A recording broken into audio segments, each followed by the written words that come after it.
Selamat pagi Bapak Ibu yang dikasih Tuhan. Senang rasanya kita boleh kembali berkumpul di sini. Tidak terasa ya Bapak Ibu, sudah mulai kita di akhir Juni. Sudah beres, sudah mulai setengah dari 2025. Tuh pasti sesuai dengan tema kita. Selalu pasti tiap hari kita renungkan bahwa pertolongan kita emang hanya dari Tuhan saja. Dan pada hari ini kita datang ke sini, aku yakin bukan hanya sebagai rutinitas saja, tapi memang benar-benar ada kerinduan dari masing-masing kita untuk memuji Tuhan. Mari Bapak Ibu, aku undang untuk kita bangkit berdiri. Kita nyanyikan urapanmu mengubah hidupku.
biarlah Roh-Mu tinggal dalam hidupku.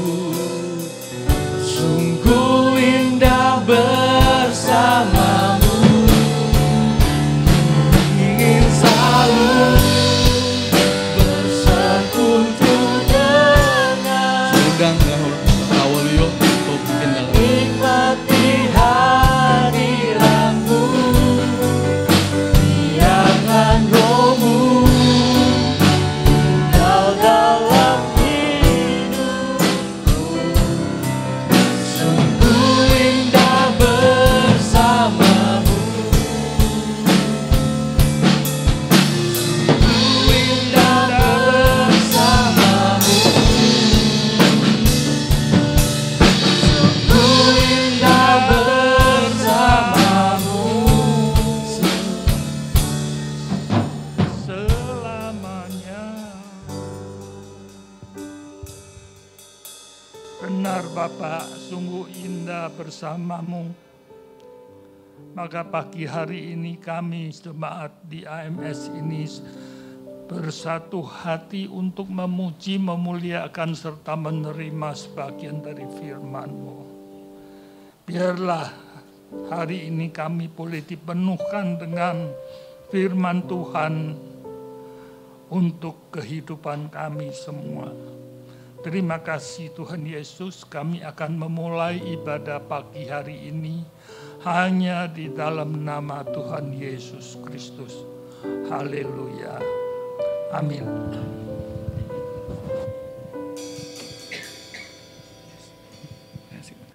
Baik, Bapak Ibu, sebelum kita duduk boleh mungkin sapa kiri kanannya, katakan Allah itu baik. Amin. Allah itu baik. Kita naikkan pujian berikutnya. Allah itu baik. Amin.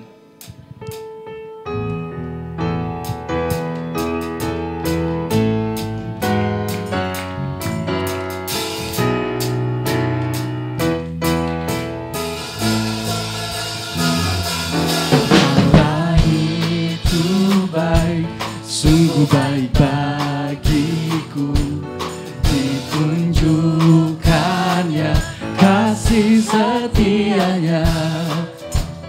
Dia menyediakan yang ku perlukan, menyatakan kebaikan, menyatakan kebaikan, menyatakan kebaikannya padaku.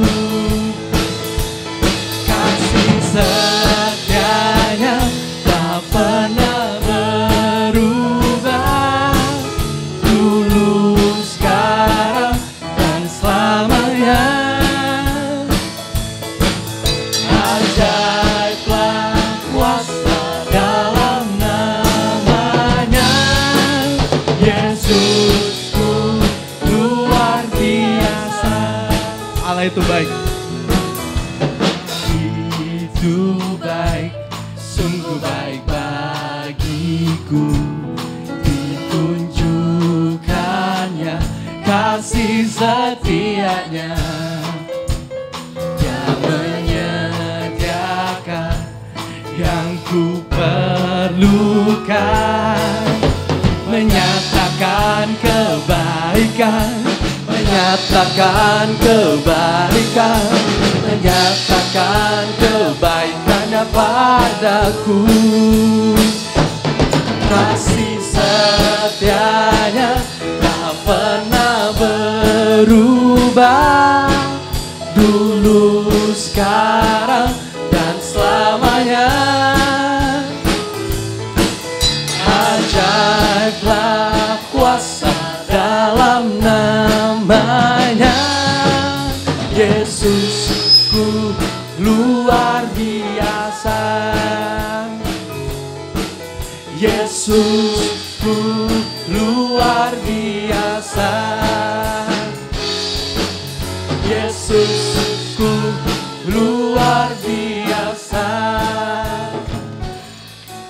Amin.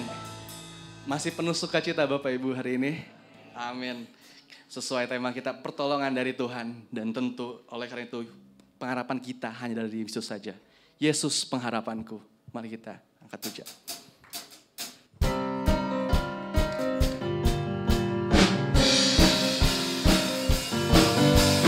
Harapanku hanya Yesus saja, yang mati atas Golgota.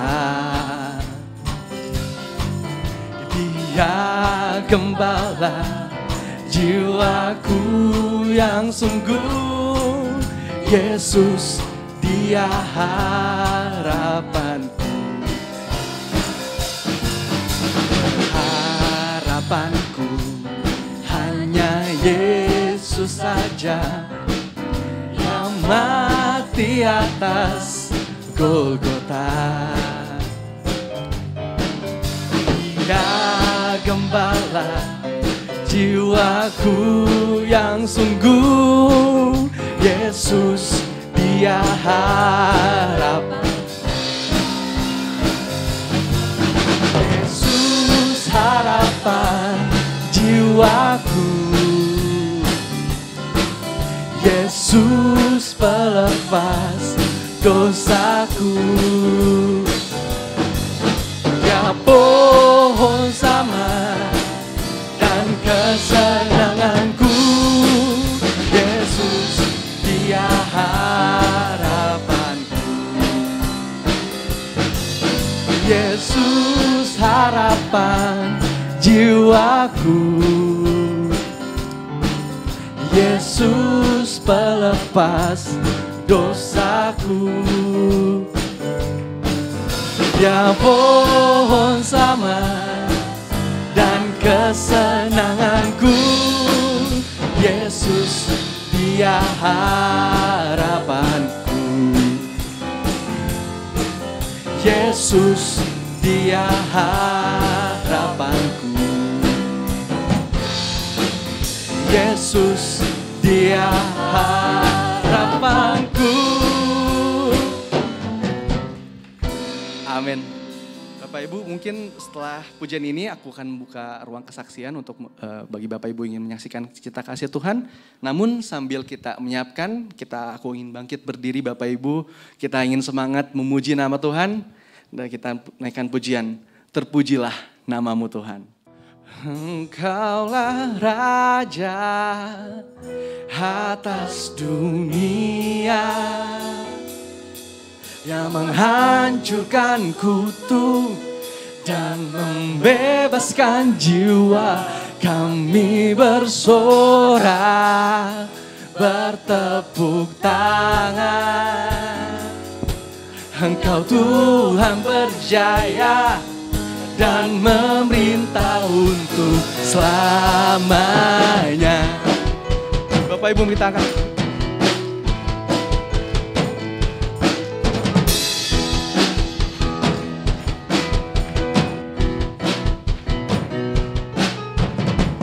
terpujilah namamu Tuhan,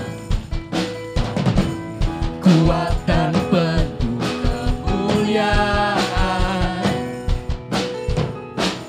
Satu hari kami nyatakan kebesaranmu tetap selamanya. Engkaulah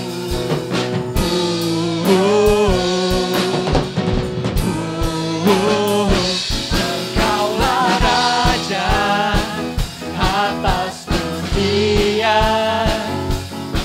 yang menghancurkan kutu dan membebaskan jiwa. Kami bersorak, bertepuk tangan.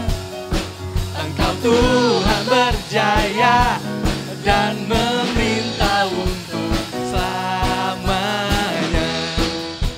Bapak kita angkat pujian dari awal Bapak Ibu. Terpujilah namamu Tuhan, kuat dan penuh kemuliaan. Satu hati kami nyatakan kebesaranmu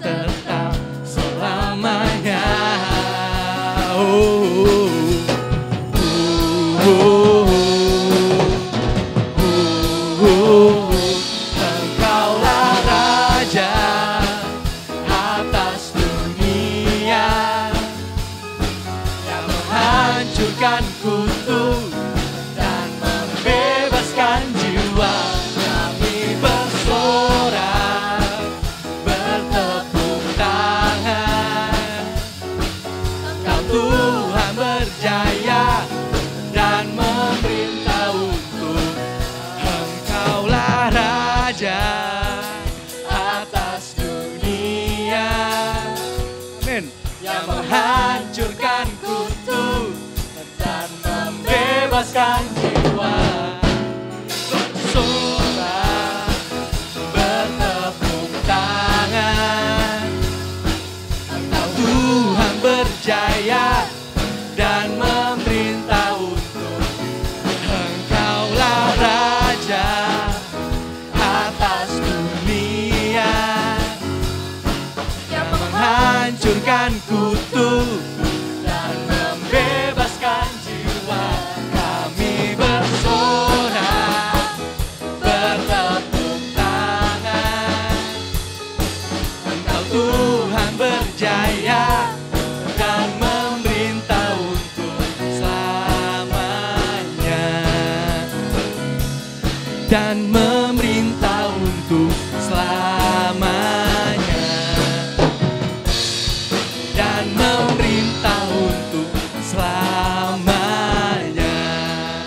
Amin. Bapak Ibu boleh kami silakan untuk duduk. Saya ingin membuka untuk ruang kesaksian. Apakah dari Bapak Ibu ingin menyaksikan cinta kasih Tuhan?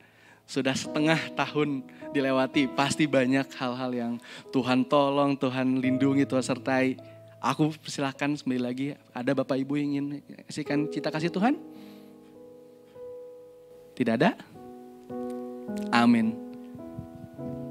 Kalau tidak ada, kita akan mulai siapkan hati kita untuk masuk dalam firman Tuhan. Mungkin ini lagu yang mungkin udah lama kita udah bawakan juga dari Opa Yoyo, kesayangan kita. Ya, liriknya emang selalu sederhana banget, tapi selalu yang mengena hati kita masing-masing. Dan pasti kita punya cerita persoalan masing-masing, punya personal apa definisi dari lirik ini buat kehidupan kita sehari-hari. Aku ingin Bapak Ibu kita akan naikkan pujian. Ku punya pencipta.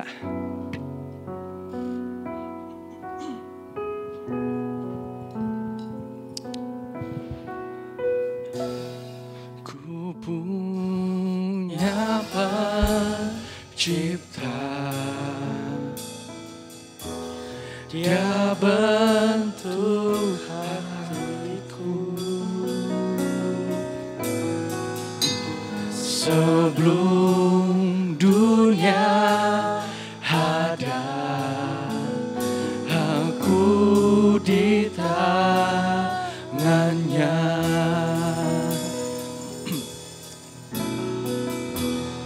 Ku punya Bapa, sebutku miliknya. Dia tak tinggalkanku kemana ku pergi.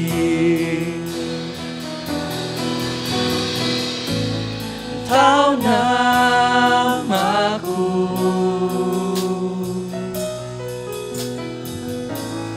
Dia tahu pikiranku, Dia tahir mataku dan dengar doaku. Mari Bapak Ibu, aku undang untuk kita kembali lagi dari awal. Kita bangkit berdiri Bapak Ibu, naikkan pujian. Ku punya pencipta,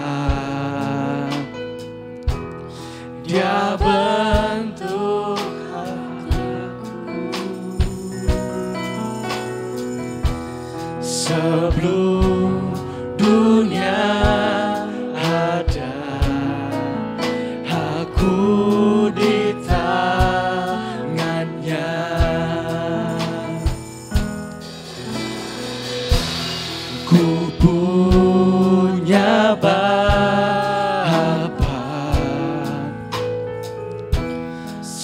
sebutku miliknya. Dia tak tinggalkanku kemana ku pergi. Tahu namaku,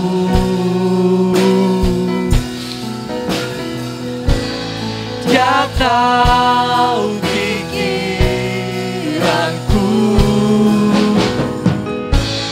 Dia air mataku dan dengar doaku.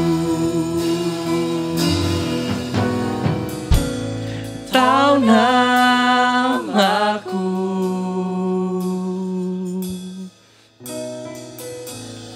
Dia tahu pikiranku, Dia air mataku dan dengar doaku. Personal benar Tuhan, benar-benar lirik ini personal buat kita.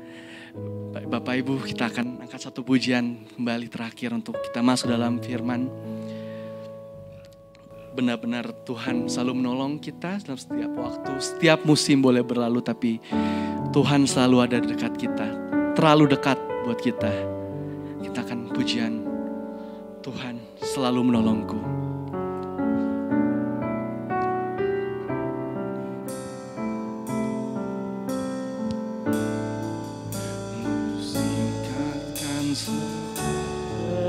Berganti, kasih Tuhan tetap abadi, tak akan berubah sampai selamanya. Ku tetap percaya, yakin Tuhan memberkati, ku yakin Tuhan melindungi,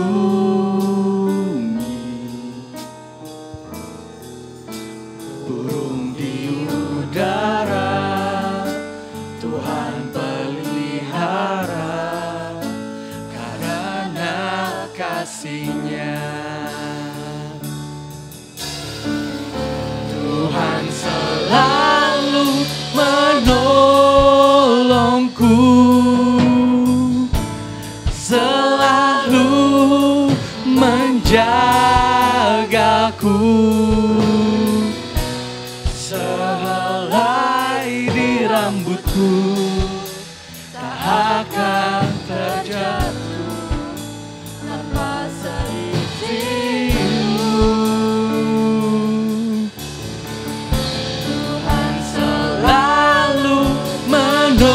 Menolongku, selalu menjagaku, Dia mengenyangkanku dan peliharaku seumur hidupku.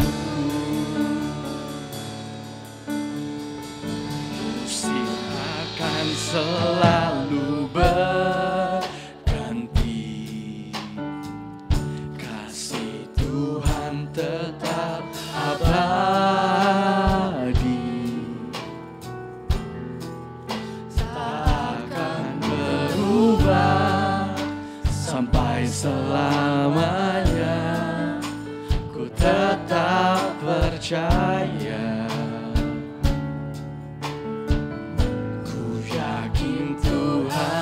memberkati,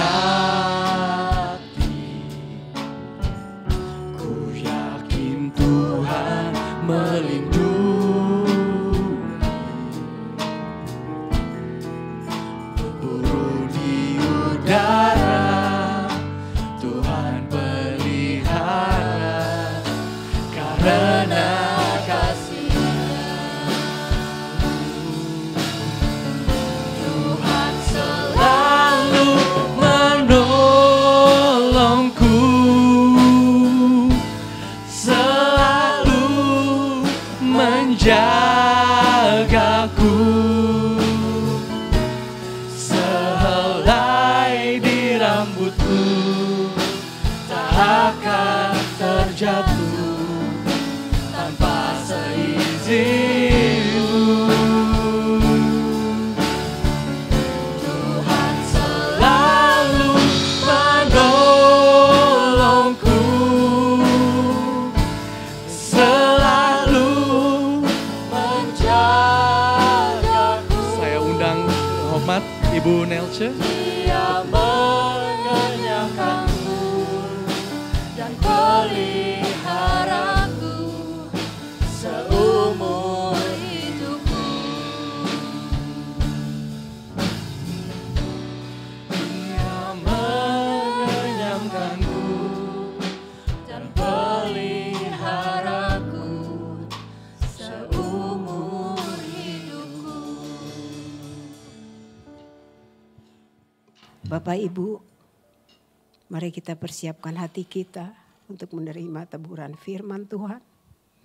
Kita tahu karena Tuhanlah, karena firman Tuhanlah kita ada hari ini. Karena firman Tuhan kita masih hidup, masih dipercayakan Tuhan untuk boleh ada di rumah Tuhan, untuk beribadah, memuji Tuhan, menaikkan penyembahan kami kepada Tuhan. Kami tahu Engkau di atas segala-galanya bagi kami Tuhan. Engkau tidak sedetik pun meninggalkan kami. Pertolongan Tuhan selalu nyata kami alami di dalam hidup ini Bapa. Terima kasih Tuhan Yesus. Puji-pujian yang kami naikkan di hadapan-Mu Tuhan. Biar boleh menjadi dupa yang harum di hadapan Tuhan. Tuhan berkenan hadir lewat pemberitaan firman-Mu yang akan disampaikan oleh hamba-Mu Pendeta Jamaluddin. Kami serahkan hamba-Mu ini ke dalam tangan-Mu Tuhan. Setiap perkataannya, pikirannya, biar Roh Kudus saja yang ambil alih. Apa dia sampaikan Tuhan. Boleh membawa perubahan di dalam kami Tuhan. Firman-Mu Tuhan Yesus. Firman-Mu hidup Tuhan. Di saat kami mengalami kesulitan, firman-Mu selalu hidup. Di saat kami mengalami kesusahan, firman-Mu hidup menghiburkan kami Tuhan. Terima kasih Tuhan Yesus. Setiap kami yang hadir pada saat ini, kami serahkan juga hati dan pikiran kami, konsentrasi kami kepada Tuhan. Biar Tuhan, setiap benih-benih firman yang disampaikan Tuhan, boleh kami nikmati bersama-sama. Terima kasih Bapa, kami serahkan pemberitaan firman-Mu ini di dalam nama Tuhan Yesus Kristus. Haleluya. Amin.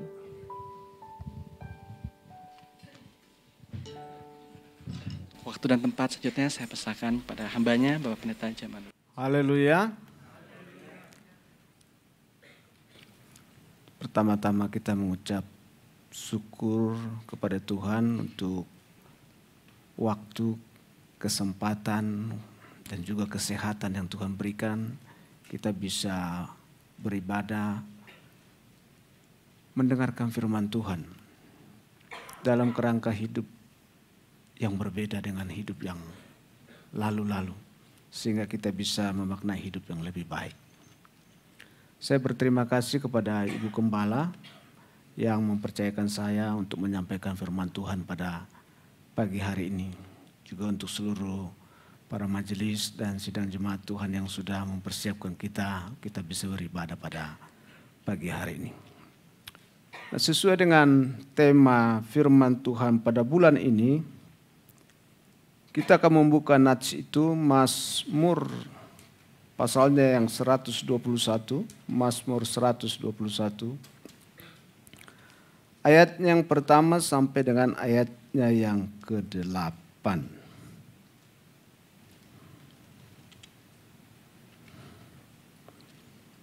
Mazmur 121 ayat 1 sampai ayat yang ke-8. Judulnya adalah Tuhan Penjaga Israel, nyanyian Ziarah. Kita akan membaca secara berbalas-balasan. Aku melayangkan mataku ke gunung-gunung.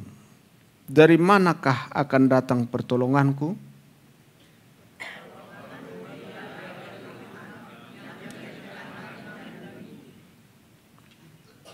Ia takkan membiarkan kakimu goyah. Penjagamu tidak akan terlelap.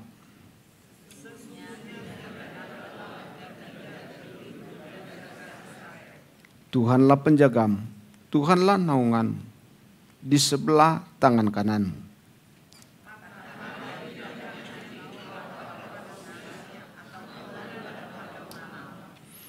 Tuhan akan menjaga engkau terhadap segala kecelakaan. Ia akan menjaga nyawamu.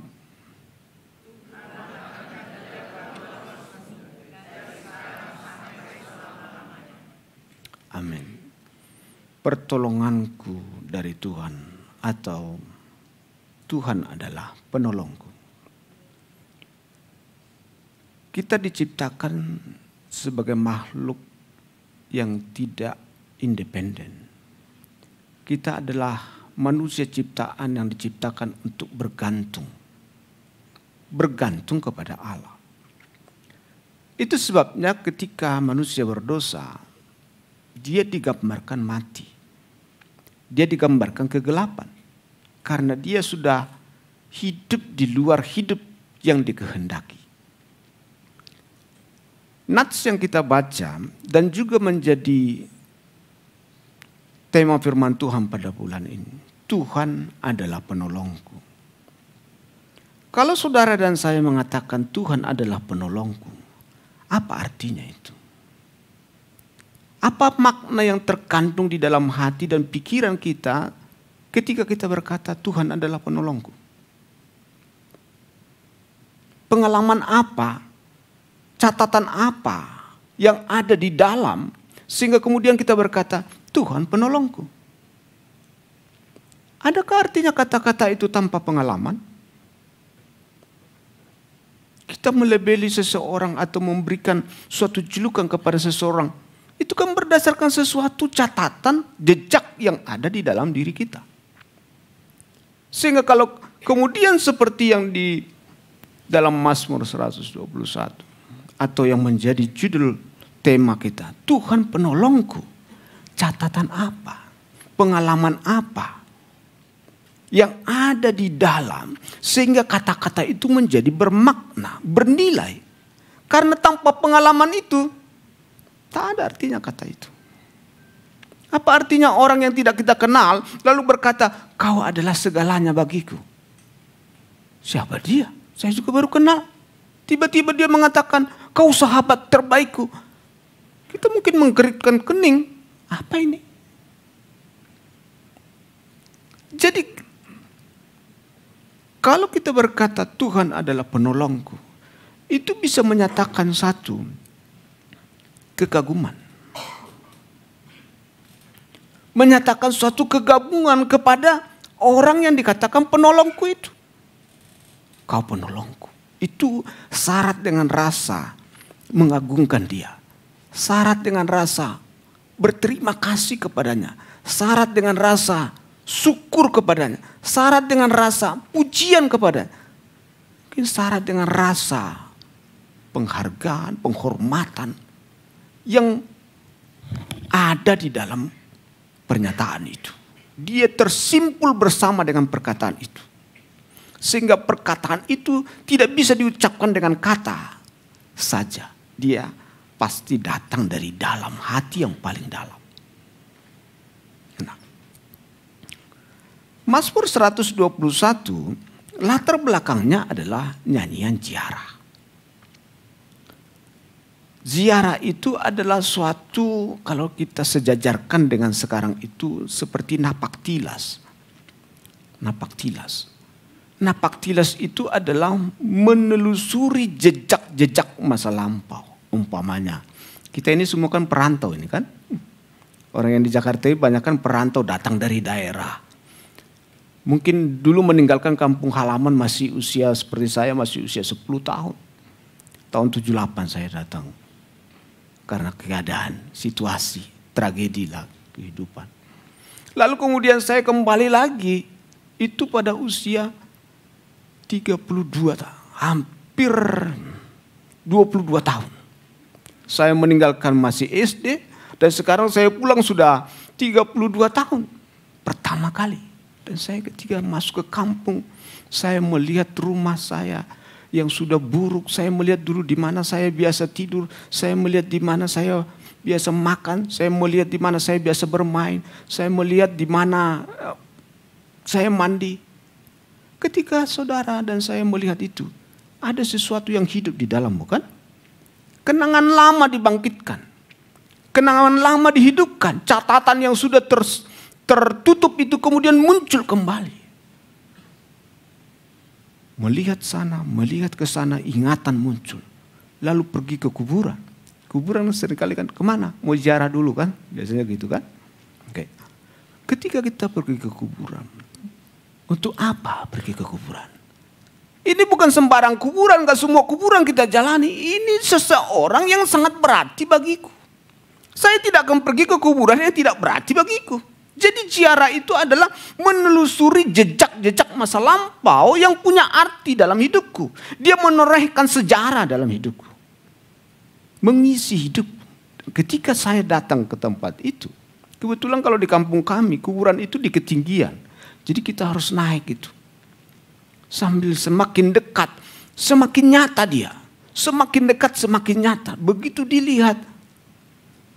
Itu kita kan tidak ada kata, yang ada adalah air mata. Karena ada kenangan yang lama, yang paling dalam dari hidup itu muncul dia. Jadi nyanyian ziarah adalah menelusuri jejak-jejak dalam kehidupan kita. Yang punya pengaruh, punya nilai, punya arti yang dalam. Mazmur 121 itu nyanyian ziarah dari orang yang punya keterikatan batin yang paling dalam.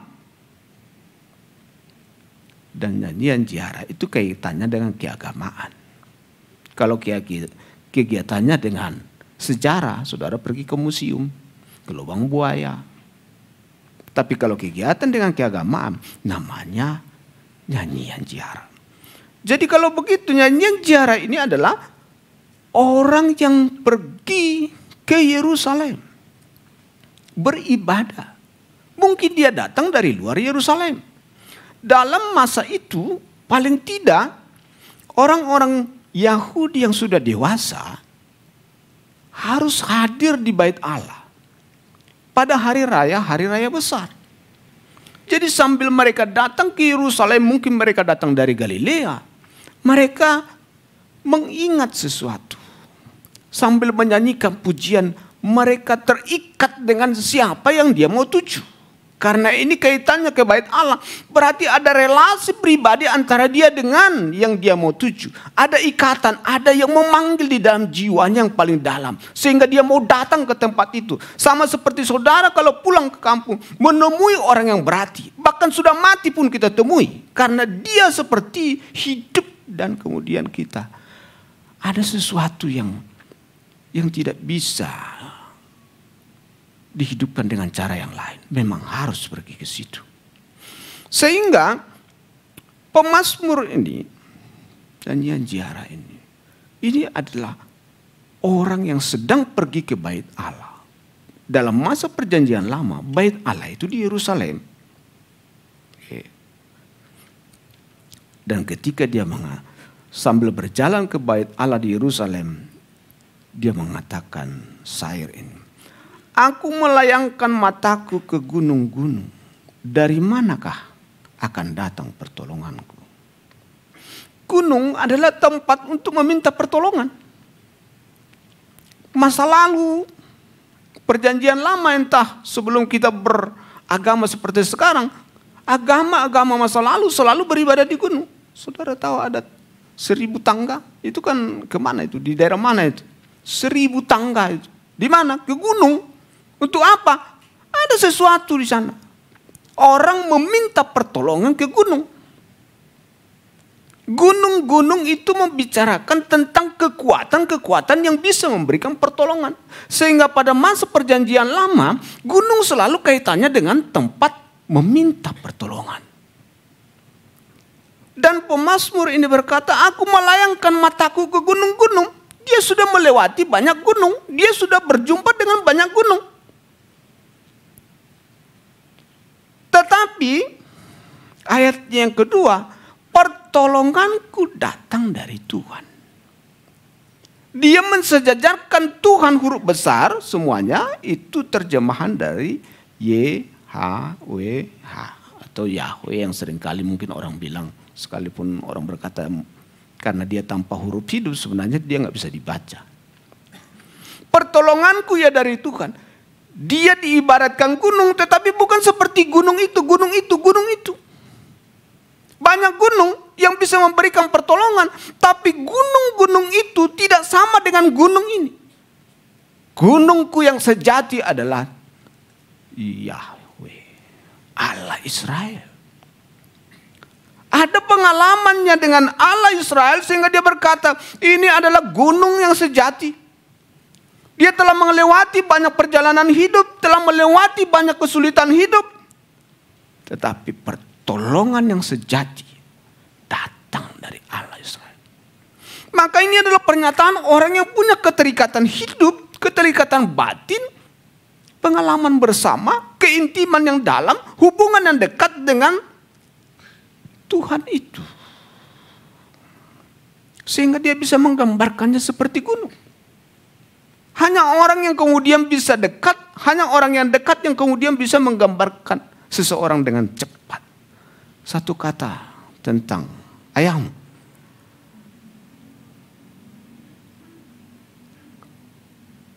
Ada yang kesulitan menggambarkan ayahnya dengan satu kata.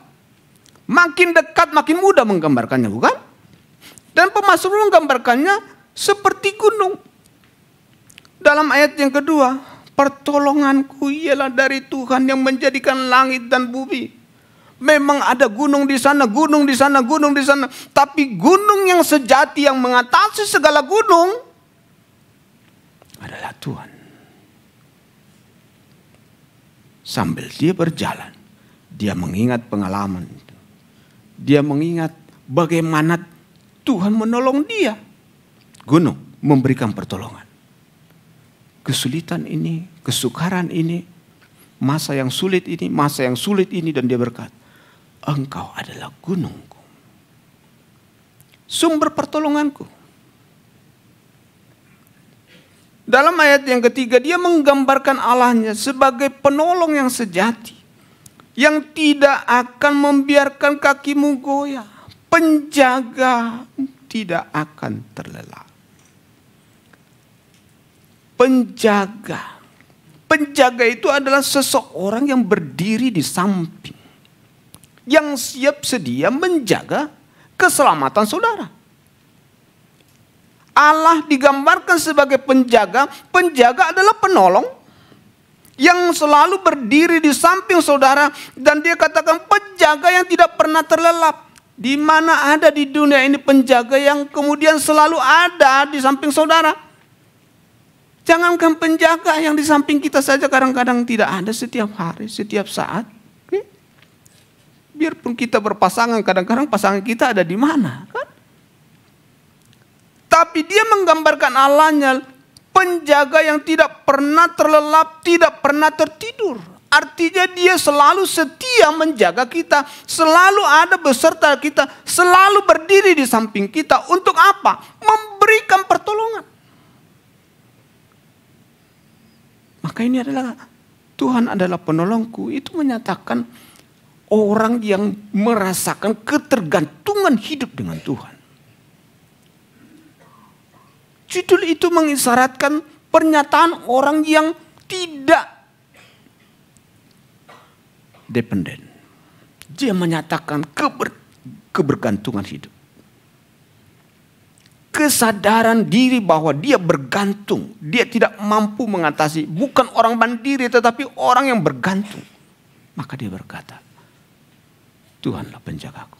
Hanya orang yang sadar bahwa dia tidak bisa menjaga dirinya yang membutuhkan penjaga, bukan? Jadi ketika dia berkata, ia adalah penjaga yang tidak pernah terlelap, yang tidak pernah tertidur. Siapa? Yahweh. Gunung yang tinggi. Tempat memberikan pertolongan, mendapatkan pertolongan. Bukan seperti yang di sana.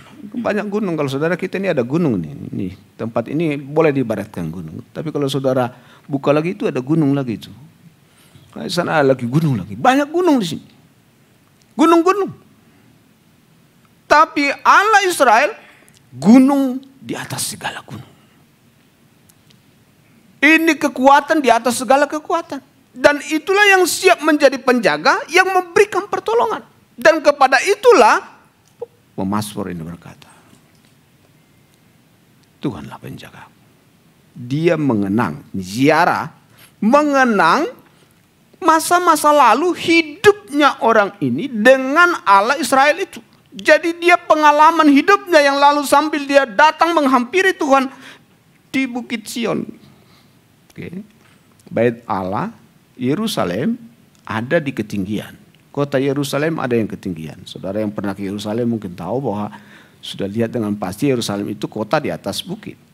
Dan di atas bukit itu salah satu namanya Bukit Sion. Disitulah bait Allah itu didirikan. Jadi sambil dia pergi ke sana, dia berkata, Tuhan, Engkau adalah penjaga.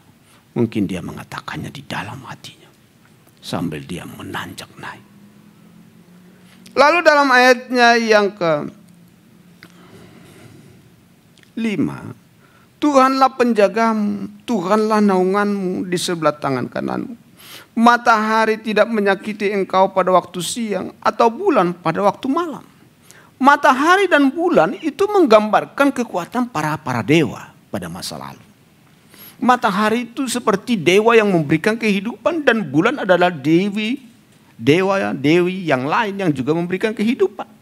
Jadi pernyataan ini mengatakan Tuhan bukan hanya penjaga dalam hal fisik, tapi juga dalam hal spiritual. Dari kuasa kegelapan. Dia adalah penjagaku. Seringkali kita berkata, Tuhan Maha Kuasa. Siapakah yang dapat menolong kita? Tapi malam-malam ke kamar mandi takut. Kalau mati lampu, takut juga. Jadi perkataan itu tanpa ada arti jadinya kan. Kalau menyanyi di gereja, Tuhan Maha Kuasa. Dia adalah Raja di atas segala. Mati lampu, kamar mandi, takut. Itu rumahnya sendiri yang sudah bertahun-tahun dia di situ. Dia yang mengatur tempat itu, dia tahu. Bahkan mati lampu pun dia tahu itu di mana sendok. Tahu dia. Tapi kamar mandi pun takut. Jadi pernyataan itu mengisyaratkan Tuhan adalah penjagaku. Kepercayaan dirinya kepada Allah Israel itu. Statement itu menyatakan dia percaya Tuhan penjagaku, Tuhan penolongku, itu menunjukkan dia percaya, kekaguman, keyakinan, pujian. Itu syarat di dalam, sudah terkandung. Tuhan penjagaku itu juga mengisyaratkan Tuhan itu peduli.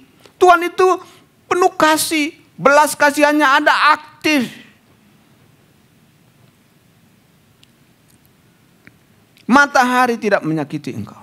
Kekuatan-kekuatan kuasa kegelapan yang besar, yang kecil, yang manapun itu tidak akan menyakiti. Kenapa? Dia penjaga yang tidak pernah terlelap.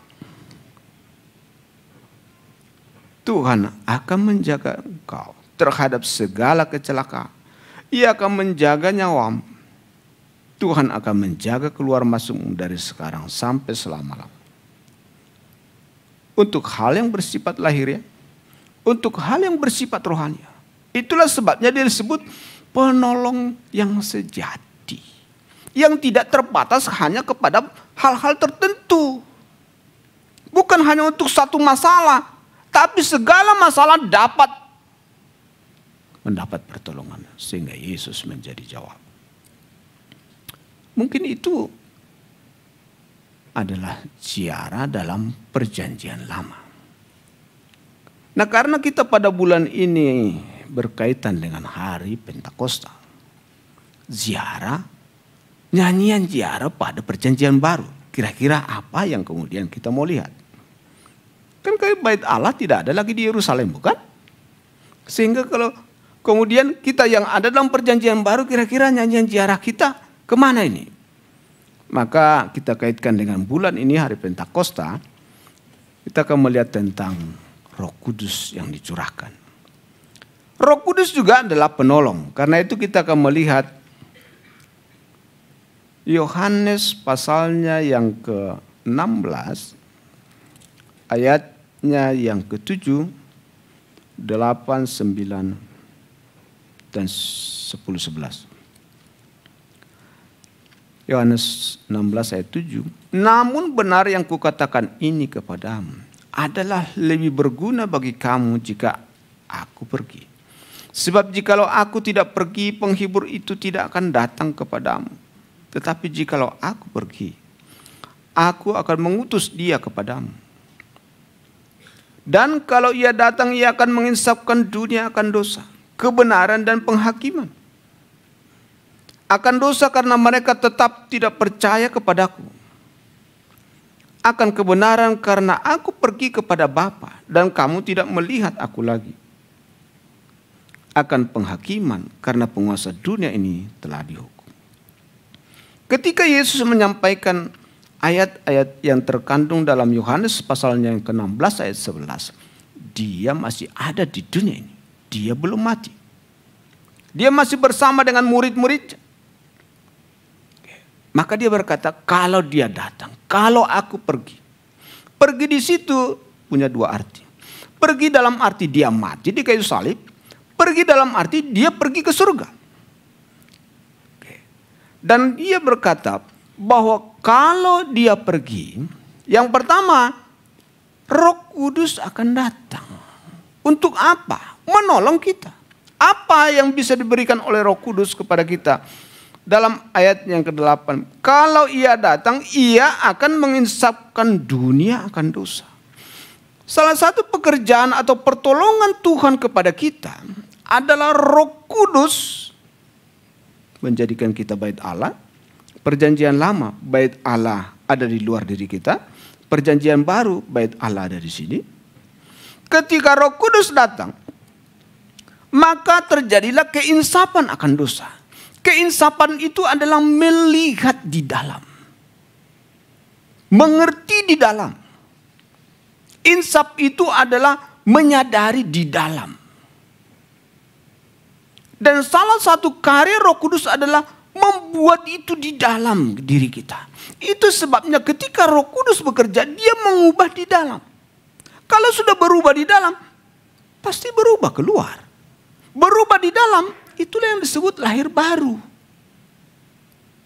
Karena di hatinya ada sesuatu yang baru, pikirannya mulai baru. Sehingga sensitivitasnya terhadap dosa menjadi hidup. Menginsafkan dunia akan dosa. Dia mulai sadar diri bahwa dia adalah orang berdosa. Dia bisa melihat sesuatu yang tersingkap dijelaskan oleh Tuhan di dalam. Bekerja di dalam. Agama-agama menggerakkan aturan dari luar untuk membuat orang hidup di dalam aturan. Tapi Allah menghidupkan dirinya di dalam untuk menghidupkan kita di dalam. Sehingga nggak ada aturan pun dia sudah langsung ke dalam. Maka kita dipimpin oleh Roh. Dia hidup baru. Oke? Kita bekerja karena dia berubah di dalam. Itu yang disebut bertobat. Mengapa orang bertobat? Bertobat itu kan berbalik arah ke arah yang lebih baik, bukan? Pertanyaannya kalau kita sedang berjalan ke sana. Lalu kemudian kita bertobat. Kenapa bertobat? Kenapa berbalik? Ada yang terjadi di sini. Sadar sesuatu. Saudara sedang datang ke gereja nih tadi pagi. Atau saya kan. Tiba-tiba saudara balik arah. Kenapa balik arah? Kan saudara mau ke sini. Kenapa balik arah? Ada sesuatu yang baru terjadi. Jadi bertobat itu akibat adanya sesuatu terjadi di dalam. Dulu hidup kita menuju dosa. Menuju kegelapan. Lalu kemudian Roh Kudus bekerja menginsafkan. Lalu kita tahu, oh ini salah ini jalannya. Maka dia mulai membelokkan jalannya. Mulailah dia menggeser jalannya sesuai dengan terang yang masuk ke dalam dirinya. Ini jalan yang salah. Ini perbuatan yang salah. Maka dia mulai menggeser. Dia mulai menghampiri kebenaran yang mulai tersingkap. Dan dia mulai berjalan ke situ. Maka pertobatan itu akan terus menerus. Seiring dengan Roh Kudus yang terus menerangi di dalam. Dia akan terus menerangi, menginsafkan kita. Maka kalau kemudian kita salah, ada rasa menyesal. Ada rasa berduka. Seharusnya kamu harus melakukan ini tadi. Seharusnya kamu jangan berkata begitu. Ada semacam rasa duka, rasa penyesalan. Insaf, menyesal karena kita bisa membandingkan ini dengan ini.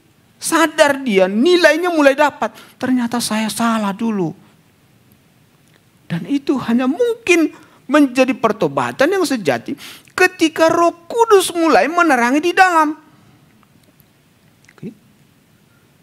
Para gembala, para penatua majelis hanya bisa membuat suatu kegiatan. Tapi yang kemudian bisa menanamkan itu di dalam hati dan pikiran saudara adalah Roh Kudus. Dan kalau saudara membuka hati, baru masuk. Gembala tidak bisa membuka hati saudara, pikiran saudara. Siapapun tidak bisa membuka itu. Bahkan todongan senjata pun tidak bisa membuka di dalam. Dia berkata, mau kau? Kalau kau enggak, ini mati kau. Iya, tapi hatinya belum tentu mengatakan iya kan? Satu-satunya yang bisa membuat hatinya iya dan pikiran adalah aku sendiri. Sehingga ketika Roh Kudus itu datang seperti suasana, ini kan hanya satu kegiatan yang dirancang supaya kita kemudian bisa berjumpa dengan Tuhan. Maka dia diminimalkan gangguan. Suasana dibuat supaya nyaman. Karena kita mudah terganggu kan. Coba kalau umpamanya banyak yang sana. Konsentrasi saja pikiran kita bisa di rumah, biarpun di sini. Apalagi kalau banyak gangguan. Oke. Diminimalkan.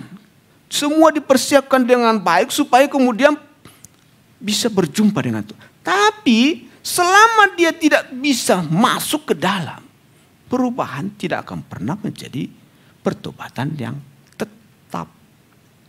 Karena itu orang harus membuka hati dan meminta menerima. Roh itu menerangi di dalam. Maka Yesus berkata, dan kalau ia datang, ia akan menginsafkan. Tiba-tiba kita sadar, hidupku ini penuh dosa ini. Saya ini orang yang patut dihukum. Saya telah menyia-nyiakan banyak waktu. Saya telah melupakan Tuhan. Itu yang membuat saudara kemudian pada waktu. Mungkin ada yang ingat pertobatan yang pertama. Kita menjadi orang begitu mudah menangis, bukan? Mudah terharu kalau beribadah, mudah terharu. Karena dia bekerja di dalam. Hanya mungkin sekarang sudah mulai dilupakan sehingga nggak ada lagi perasa. Terlalu sibuk mungkin. Memang pekerjaan itu tidak akan pernah selesai. Karena itu Roh Kudus sebagai penolong. Sehingga kalau kita berkata Tuhan penolongku, salah satu yang kita mau ingat adalah bagaimana Tuhan menyadarkan kita dari posisi kita yang lama itu. Orang berdosa yang patut dihukum itu. Kehidupan yang di luar Tuhan itu. Itulah karya Roh Kudus dalam hidup kita. Sehingga kalau saudara datang ke tempat ini, ziarah, boleh dikatakan ini ziarah. Karena ketika kita datang ke sini, kita ingat Tuhan. Kita tidak lagi pergi ke Yerusalem. Pada masa perjanjian lama, ada waktu yang terbatas. Karena kegiatannya di luar. Lahiriah, hari yang ke-6. Oke, ada waktu untuk beribadah. Kalau sekarang, karena bait Allahnya di sini, apakah perlu waktu? Maka berdoalah tanpa berkeputusan katanya. Tidak ada putus-putusnya. Kenapa? Dia kan sudah di sini. Enggak perlu saudara ke Yerusalem untuk berdoa. Untuk perjanjian lama harus begitu. Sekarang tidak perlu. Setiap hari, setiap saat. Oke, jadi kalau kita kemudian katakanlah hari Minggu ini. Kita sedang ziarah. Makanya ruang kesaksian. Ayo saudara. Siapa yang mau bersaksi? Pengalaman hidupnya dengan Tuhan. Dia menceritakannya. Dia memaknai hidupnya dan dia. Tuhan menolongku. Minggu ini. Untuk orang yang tidak punya pengalaman itu kata-kata nggak ada artinya. Mungkin dia orang bersaksi, orang nggak ada perhatikan. Tapi orang yang punya pengalaman yang sama, dia tahu, dia seperti iya ya, saya juga punya. Gitu. Jadi ayat yang ke-8, Roh Kudus menginsafkan. Menginsafkan itu adalah melihat di dalam, menyadari di dalam. Yang kedua adalah menginsafkan akan kebenaran. Karena aku pergi kepada Bapa dan kamu tidak melihat aku lagi. Akan dosa, itu posisi awal kita. Akan kebenaran. Kalau kita sadar kita orang berdosa, orang yang melanggar hukum, orang yang di luar ketentuan Allah, orang yang patut diadili dan dihukum. Kalau kita mengingat itu, berarti kita mengingat kesalahan. Itu posisi awal. Tapi bukan hanya itu, Roh Kudus juga menginsafkan kita akan kebenaran. Kebenaran itu apa? Posisi yang seharusnya di mana Tuhan inginkan kita ada. Perbuatan yang seharusnya di mana perbuatan itu seharusnya kita kerjakan. Jadi benar itu adalah berada pada posisi yang seharusnya, berbuat pada posisi yang seharusnya. Oke. Kalau begitu akan kebenaran. Posisi kita posisi orang berdosa. Posisi di mana tidak seharusnya kita di situ. Perbuatan yang tidak seharusnya kita lakukan. Sekarang kita sadar ke sini. Dengan jalan apa kita merasakan bahwa kita adalah benar? Dengan cara apa kita berkata bahwa kita sudah benar? Apakah kita sudah benar? Bukankah kita masih berbuat salah? Kalau berbuat salah, bukankah kesalahan harus dihukum? Jadi bagaimana kemudian saya bisa dengan tegak berdiri dan berkata Tuhan adalah penolongku? Kalau aku sendiri masih berasa bahwa saya orang yang patut dihukum. Tetapi ketika Roh Kudus bekerja, dia menyatakan di dalam juga. Aku sudah ditebus. Sudah menjadi benar.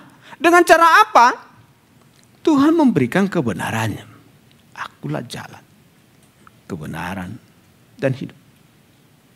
Dengan cara apa kebenaran Yesus itu menjadi kebenaranku? Dengan iman. Kebenaran karena iman itu namanya dibenarkan. Artinya pasif saya di situ. Dibenarkan itu berarti saya pasif. Ada tindakan dari luar yang membenarkan saya.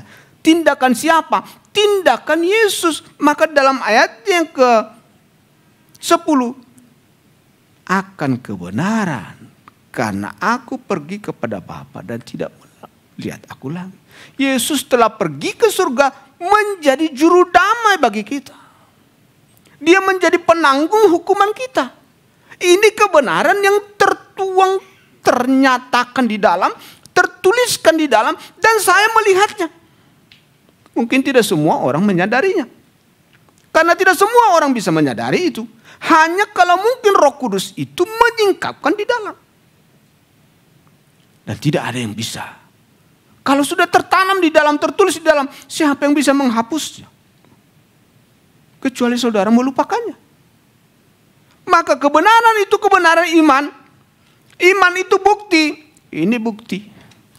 Sesuai cara panca indera. Iman bagaimana membuktikannya? Tapi iman lebih nyata daripada ini. Maka iman itu adalah bukti. Tidak perlu bukti fisiknya. Iman itu sendiri adalah bukti. Di dalam. Berbahagialah mereka yang percaya sekalipun tidak melihat. Tidak melihat dengan panca indera. Kan kita baru percaya dia ada kalau kita melihat dengan panca indera, bukan? Oh itu bukti, betul. Tapi iman itu juga bukti. Bukti apa? Di dalam dia. Jadi itu lebih kuat daripada bukti lahiriah. Bukti lahiriah bisa dimanipulasi.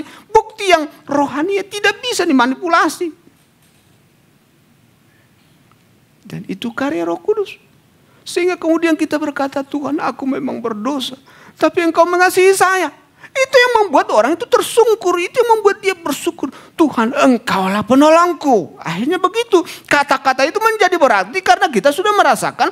Saya sudah dilepaskan Tuhan dari penghukuman kepada kebenaran. Sehingga kata-kata itu, Tuhan adalah penolongku, itu pasti syarat dengan rasa, dengan emosi yang di dalam.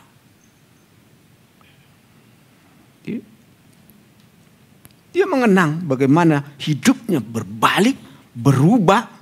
Dia menyadari hidupnya sekarang yang baru. Tuhan sudah menerima dosaku, masa laluku iya. Tapi aku sekarang telah menjadi orang yang dibenarkan. Tak ada orang yang bisa mengatakan itu. Dan dikatakan orang pun kalau kemudian tidak tersikap di dalam, tidak terlalu kuat. Maka itu kalau kita berkata Tuhan adalah penolongku, ku di situ pribadi. Penolongku. Ku menyatakan pribadi. Tuhan adalah gembalaku. Berarti sifatnya pribadi. Nggak bisa dibawa umum. Sekalipun memang Tuhan itu menggembalakan semua orang. Tapi itu ikatan pribadi. Karena itu kita harus punya pengalaman dekat. Pengalaman dekat itu kan pribadi kan? Pengalaman pribadi itu pasti dekat. Hubungan pribadi itu artinya hubungan yang dekat, bukan? Bukan hubungan yang sekedar hubungan. Tapi hubungan yang syarat dengan pengalaman-pengalaman. Karena begitu syaratnya hubungan yang dekat ini, hubungan yang pribadi ini, maka mereka sudah bisa saling mengenal. Tidak harus mengatakan, dia tahu. Itu namanya mengenal. Dia tahu yang ada dalam pikiran, dia tahu apa yang dalam hatiku, tanpa harus semua ku terangkan dengan jelas kepada pasanganku. Dia tahu, berarti dia mengenal. Ini hubungan yang sudah sangat-sangat pribadi, hubungan yang sangat-sangat dekat, hubungan yang sangat intim. Sehingga kemudian mereka tidak mau berpisah. Karena sudah dekat gitu. Makin dekat. Itu sebabnya pada akhirnya orang rela meninggalkan dunia ini dan berkata, aku mau tinggal dengan Bapa. Dia rela meninggalkan dunia ini dan bilang, aku mau tinggal dengan Bapa. Dia mau tinggal dengan orang yang paling dekat itu. Dia tidak ingin lagi menjauh. Maka semakin orang hubungan dekat dengan seseorang, semakin dia ingin dekat dengan orang itu. Maka mencintai itu adalah menyatukan diri. Okay? Mencintai itu pasti adalah menggabungkan diri dengan yang kita cintai. Dan kalau kita berkata, aku mencintai Tuhan, berarti kita menggabungkan diri, menyatakan diri dengan Tuhan. Dulu kita di sini, Allah di sini. Maka kita bergerak kepada sampai harinya kemudian kita betul-betul tinggal satu dengan Bapa. Dan itu ada di sini. Tidak ada yang bisa menyingkapkan itu kecuali Roh Kudus bekerja dan saudara membuka hati, membuka pikiran. Semua kegiatan ini, doa hari Selasa, PA, ini adalah suatu kegiatan mengantar saudara sebagai bagian supaya ada konektivitas. Tapi kembali itu keputusan pribadi. Hati saudara, pikiran saudara. Hanya saudara yang bisa memberi hati dan memberi pikiran. Lalu kemudian ayat yang ke-11. Roh Kudus akan menginsapkan akan penghakiman. Karena penguasa dunia ini telah dihukum. Penghakiman, penguasa dunia. Roh Kudus itu menyatakan kepada kita. Dunia ini akan terhukum. Sudah dihukum, bukan akan terhukum. Dunia ini adalah dunia yang sudah terhukum. Pasti itu. Itulah sebabnya kita berkata bahwa dunia ini akan dihukum. Kita akan tinggal dalam dunia yang baru. Kalau dunia ini akan dihukum, kita bagian dari dunia ini. Berarti kita adalah kelompok orang sudah yang tidak lagi bagian dari dunia ini. Maka ada satu ayat dalam Roma pasalnya yang ke-8 ayat 1. Roma 8 ayat 1. Demikianlah sekarang tidak ada penghukuman di dalam mereka. Demikianlah sekarang tidak ada penghukuman bagi mereka yang ada dalam Kristus Yesus. Sehingga ketika Roh Kudus menyingkapkan kita akan kebenaran, kita bukan lagi bagian dari dosa, kita bukan lagi bagian dari dunia ini, Kita sudah dikeluarkan. Dikeluarkan itulah yang disebut gereja. Gereja itu eklesia, dipanggil keluar. Kalau dipanggil keluar, kalau ada orang dari Pak Jamal dipanggil keluar, itu artinya kan dipilih kan? Ada banyak orang di sini yang dipanggil namanya itu berarti dipilih. Jadi dipanggil keluar itu sama artinya dengan dipilih. Dan gereja itu adalah dipanggil keluar. Berarti gereja adalah yang dipilih dari antara dunia yang akan dihakimi. Kita ini dikeluarkan, dipilih. Dan itu dinyatakan di sini. Kebenaran itu nyata di dalam. Biarpun orang berkata bagaimana kau yakin? Ya dia nggak bisa yakin karena dia tidak dinyatakan di dalam. Kita dinyatakan di dalam. Gak ada yang bisa membantah itu. Itu bersifat pribadi. Tidak semua orang melihatnya. Tidak semua orang mengertinya. Tidak semua orang merasakannya. Maka kalau kita berkata, Tuhan adalah penolongku, pertolonganku dari Tuhan. Datang dari orang yang punya hubungan pribadi dengan Tuhan. Datang dari orang yang telah mengalami banyak kehidupan yang struggle dengan Tuhan. Banyak kesulitan, banyak masalah. Datang dari pengalaman hidup. Ketika kita berkata, Tuhan penolongku jiar. Kita melihat masa lalu dulu. 50 tahun yang lalu, 40 tahun yang lalu, 30 tahun. Kita bukan siapa-siapa. Kita nggak ada apa-apanya. Kita ingat dulu waktu mungkin kecil kita makan juga susah. Berebut. Serba kekurangan. Sekarang. Kayaknya. Waduh. Coba kalau ada perbandingan seperti itu. Itu kan ziarah bersifat pribadi itu namanya sekarang kan. Ziarah perjanjian lama ke Yerusalem. Ziarah perjanjian baru karena saya kaitkan dengan Pentakosta. Dengan keselamatan. Ziarah pribadi saudara sekarang. Apa? Berarti mengenang secara pribadi nih, semua yang hadir di sini secara pribadi. Berarti melihat mulai dari saudara punya ingatan tentang hidup saudara bagaimana dan di sekarang. Itu berarti melihat jejak-jejak masa lampau kita, catatan hidup kita yang sudah 80 tahun, 70 tahun, 60 tahun. Makin banyak kita lihat ke belakang. Bagaimana kita melewati masa-masa yang sulit. Ada yang pernah melewati masa yang paling mengerikan. Kemudian bebas. Masih ingat itu peristiwa itu? Atau sudah terlupakan, tertutupi dengan kesibukan?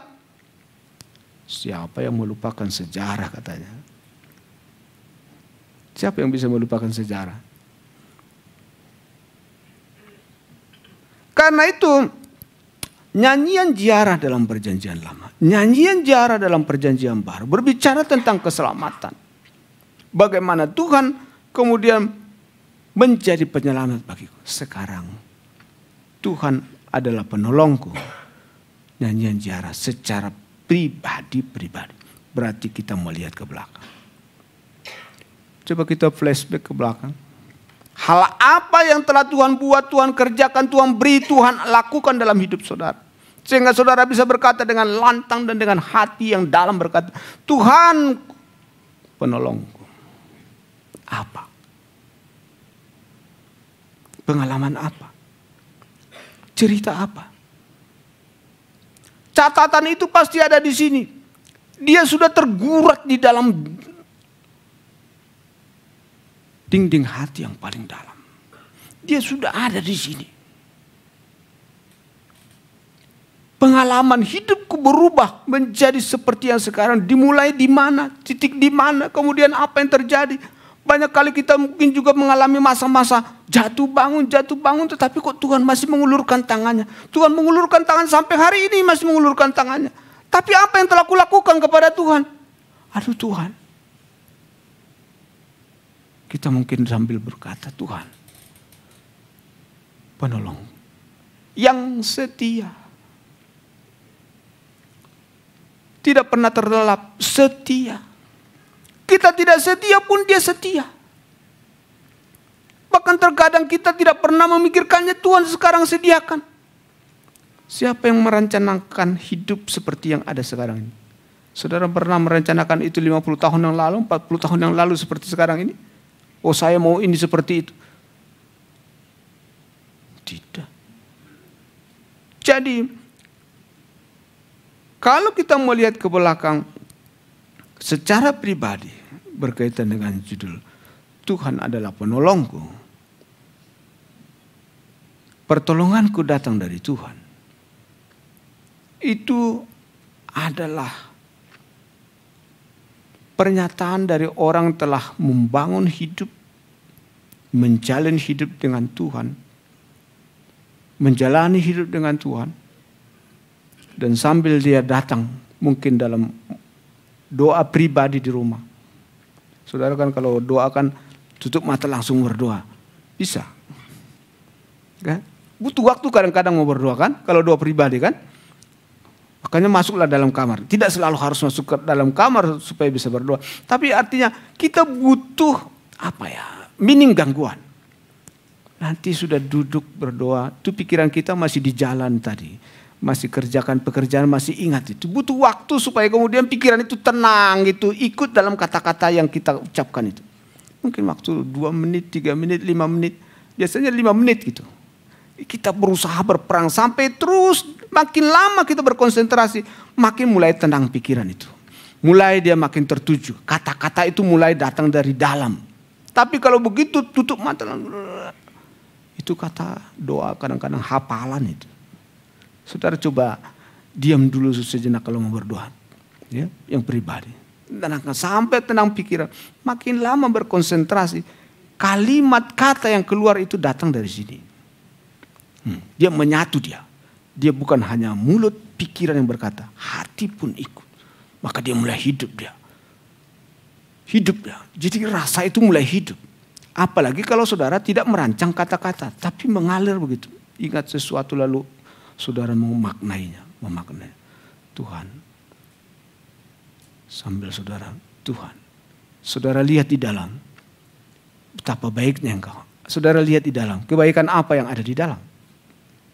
Pertolonganmu sungguh ajaib. Apa yang ada di dalam? Okay. Engkau adalah segalanya. Apa yang sudah terjadi?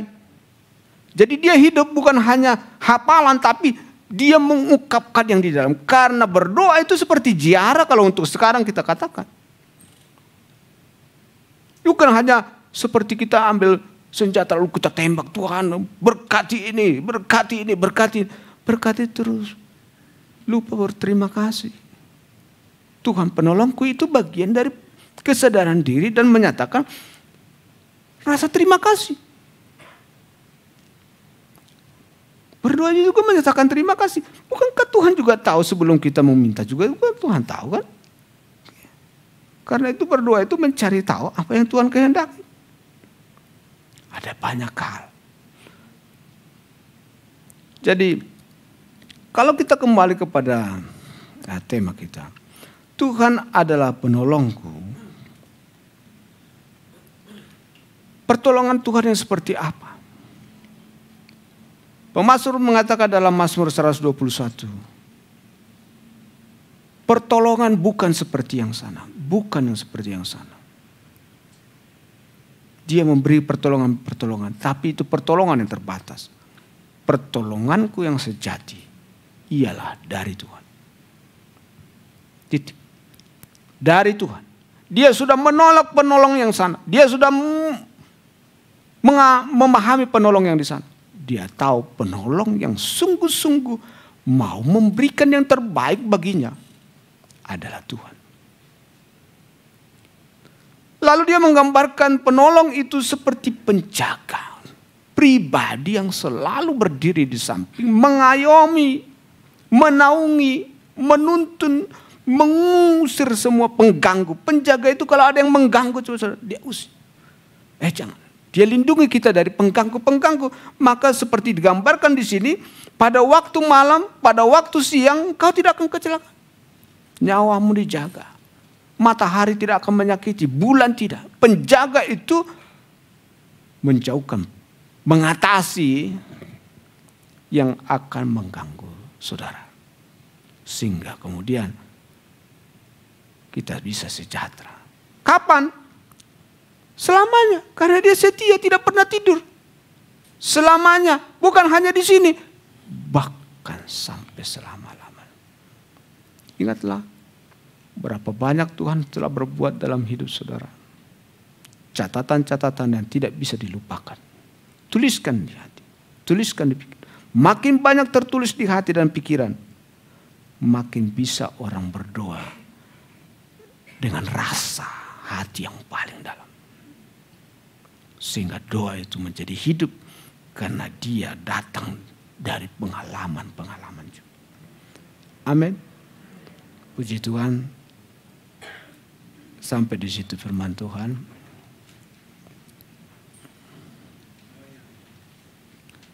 Kita akan mempersiapkan diri kita dengan pujian. Segala perkara dapat kutanggung. Penolongku yang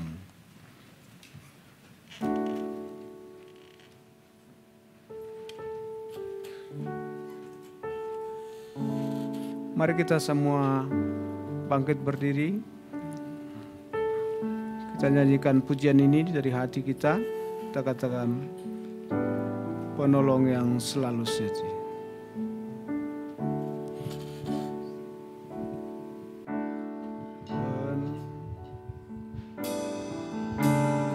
Penolong yang selalu setia, memenuhi keperluanku,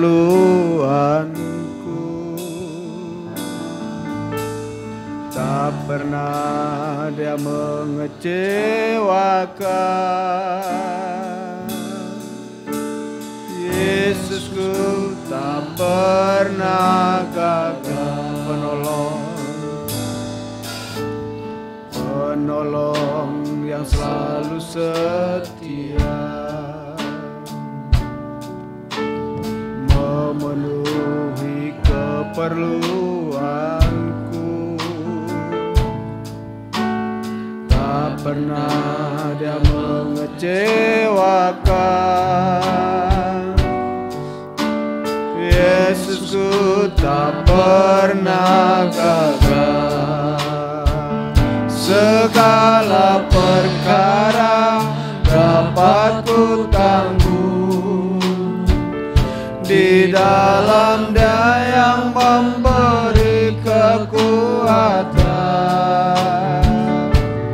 Tuhan Yesus penolong dan sahabat, tetap percaya Tuhan.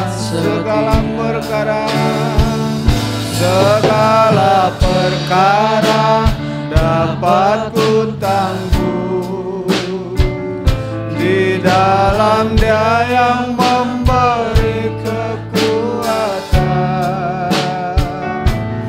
Tuhan Yesus penolong dan sahabat, tetap percaya Tuhan setia. Tetap percaya, tetap percaya Tuhan setia. Tetap percaya Tuhan setia. Engkau setia Tuhan dalam ketidaksetiaan kami. Sekalipun kami banyak kali meninggalkan Engkau, banyak waktu ya Tuhan, banyak hari tahun, melupakan kebaikan-kebaikan yang Tuhan sudah beri. Tetapi Engkau adalah penolong kami, penjaga yang tidak pernah meninggalkan kami. Engkau terus mengingatkan kami bahwa Engkau ada, hidup, siap memberikan pertolongan. Terima kasih untuk tahun-tahun yang sudah berlalu, waktu-waktu yang sudah berlalu, perjalanan hidup dengan Tuhan. Kiranya mulai hari ini kami mengingat, menyadari hidup di dalam Tuhan dan membawa hidup sesuai dengan kehendak-Mu. Mengandalkan Engkau Tuhan. Meminta tuntunan daripada-Mu Tuhan. Karena Engkau punya rancangan yang baik bagi kami. Memberkati seluruh umat-Mu yang hadir saat ini. Membuat mereka menjadi seorang yang sungguh hidup dengan Engkau. Sehingga pada harinya pernyataan Tuhan adalah penolongku semakin dalam tertanam dalam hati kami. Sampai kepada harinya kelak, kami betul-betul hidup beserta dengan Engkau. Terima kasih Tuhan. Terpujilah Engkau, dalam nama Yesus kami berdoa. Haleluya. Amin. Silakan.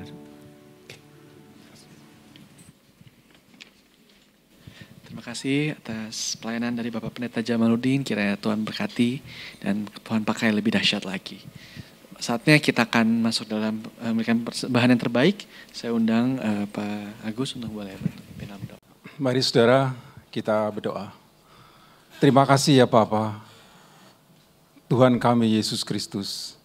Engkau yang kasat mata, tapi ada di tengah-tengah kami ya Tuhan. Engkau telah kirimkan Roh Kudus-Mu ke tempat kami semua ya Tuhan.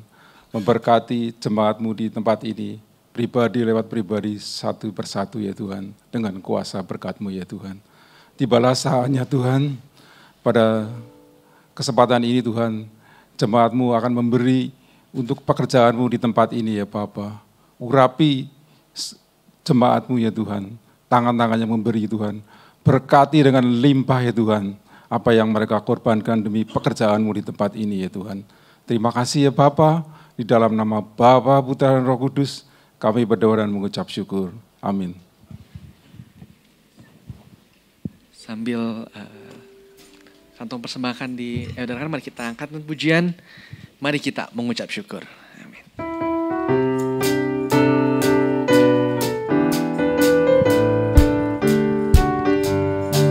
Mari kita mengucap syukur dalam segala perkara.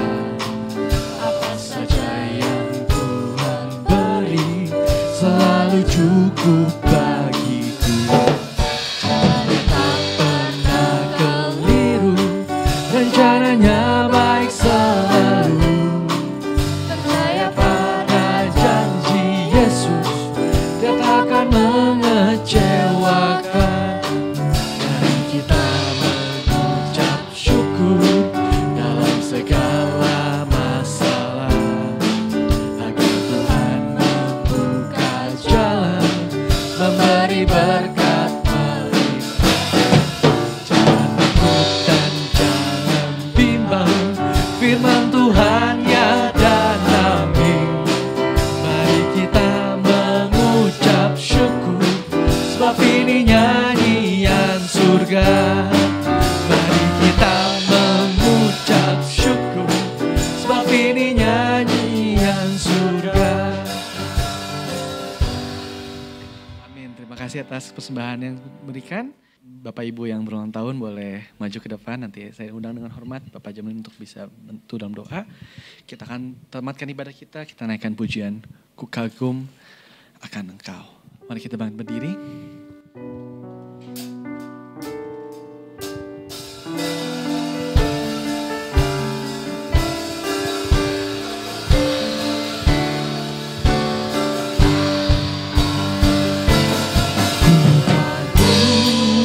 Hormat akan Engkau, ku kagum. Hormat akan Engkau, Allah yang layak dipuji. Ku kagum akan Engkau. Hormat akan Engkau, kagum hormat akan Engkau. Allah yang layak dipuji. Ku kagum akan Engkau, ku kagum akan Engkau, Ku kagum akan